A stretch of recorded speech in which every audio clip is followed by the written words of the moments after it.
এক নম্বর, এই লাইলাতুল কদরের দশক থেকে কোনোভাবে যেন আমার দান সদাকা মিস না হয়।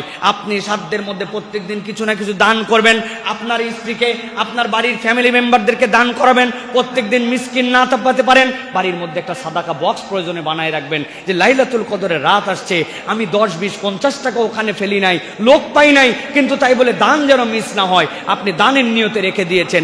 এই লাইলাতুল কদরে কোনো ব্যক্তির কোনোভাবে কোনো রাত্রে কোনো দান হবে না, এটা যেন সম্ভব আমাদের মধ্যে থেকে যেন কোনো সময় এরকম যেন না হয়। এটা 1 নম্বর আমল। ইনশাআল্লাহ যদি আমরা এইটা করি, খয়রুম মিন আলফি শাহর, মিনিমাম 84 বছর আপনি যদি ধারাবাহিক নন স্টপ দান করেন, ভালো করে বুঝেন, 84 বছর নন স্টপ দান, 1 সেকেন্ড বন্ধ রাখেন নাই, দান করেই যাচ্ছেন, সেটা যে পরিমাণ আজকে করছেন ওই পরিমাণ 84 বছর ধারাবাহিক করছেন, কোনো ঘুম নাই, কোনো প্রস্রাব নাই, ব্রেক নাই।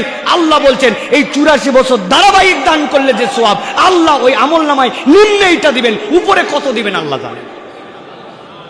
1 নম্বর, তাহলে আমার কোনো রাত্রে দান সদাকা মিস যাবে না। 2 নম্বরে, প্রত্যেক দিন কমসে কম 4 রাকাত সালাত আদায় করব, কোনোভাবে যেন আমার সালাত মিস না হয়। তারাবি পড়েছি, আমি বিতের পড়েছি, এশা পড়েছি, কিন্তু এইগুলো তো আমার লাইলাতুল কদরের নামাজের নিয়তে নয়, অথবা লাইলাতুল কদরের নিয়তে আমি 2 রাকাত, 4 রাকাত, 6 রাকাত, 8 রাকাত, আরে সাহারিতে কেবল পানি খেয়ে সাহারি খাবো, প্রয়োজনে কিছু না খেলে একটা খেজুর খেয়ে থাকবো, কিন্তু আমার যেন কদরের নিয়তে সালাতটা মিস না হয়। আপনার ওঠার পরে প্রথম টার্গেট হবে এইটা, 2 নম্বর।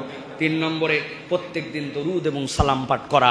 বান্দা তার জীবনে যদি বরকত পেতে চায়, তার দোয়া যদি কবুল করাতে চায়, নবীর থেকে যদি শাফাত চায়, টার্গেট করে নিব প্রত্যেক দিন 20 বার, 30 বার, 50 বার আমার লাইলাতুল কদরের নিয়তে এই দশকে আমার যেন কোনো দরুদ এবং সালাম প্রেরণ করতে ভুল না হয়। 4 নম্বরে, প্রত্যেক দিন কিছু না কিছু আপনি তেলাওয়াত করবেন। যে কয়দিন লাইলাতুল কদর পাবো, আমার মোবাইলের মধ্যে থেকে কোরআন শরীফ পড়া, অথবা আমি মাসহাব দেখে কোরআন শরীফ পড়া, কিছু নাই, কিন্তু লাইলাতুল কদরের নিয়তে উঠি না এশার নামাজের পরে, আলাম তারা থেকে সূরা নাস পর্যন্ত আমার মুখস্থ আছে, লাইলাতুল কদরের নিয়তে ওই রাত্রে আমি 10টা সূরা, 2টা সূরা যতটুকু পারি, কিন্তু কোরআন তেলাওয়াত যেন আমার মিস না হয়। 5 নম্বরে যেটা বলবো প্রিয় ভাইয়েরা, প্রত্যেক দিন আমার একটা দোয়া করতে হবে। নবী করিম সাল্লাল্লাহু আলাইহি ওয়াসাল্লাম যে দোয়া শিখিয়েছেন, হযরত আয়েশা সিদ্দিকা রাদিয়াল্লাহু তাআলা আনহা থেকে যে দোয়াটি বর্ণিত হয়েছে, এই দোয়া মুখস্থ করে আমাকে প্রত্যেক দিন করতে হবে। আল্লাহুম্মা ইন্নাকা আফুউন তুহিব্বুল আফওয়া ফাআফু আন্নি, আল্লাহুম্মা ইন্নাকা আফুউন তুহিব্বুল আফওয়া ফাআফু আন্নি। হে আল্লাহ, তুমি ক্ষমাকারী, ক্ষমা করা পছন্দ করো, আমাকে তুমি ক্ষমা করে দাও। এটা যেন মিস না হয়। আজকে যে বাড়িতে দরজার সামনে লাগাবেন, আজকে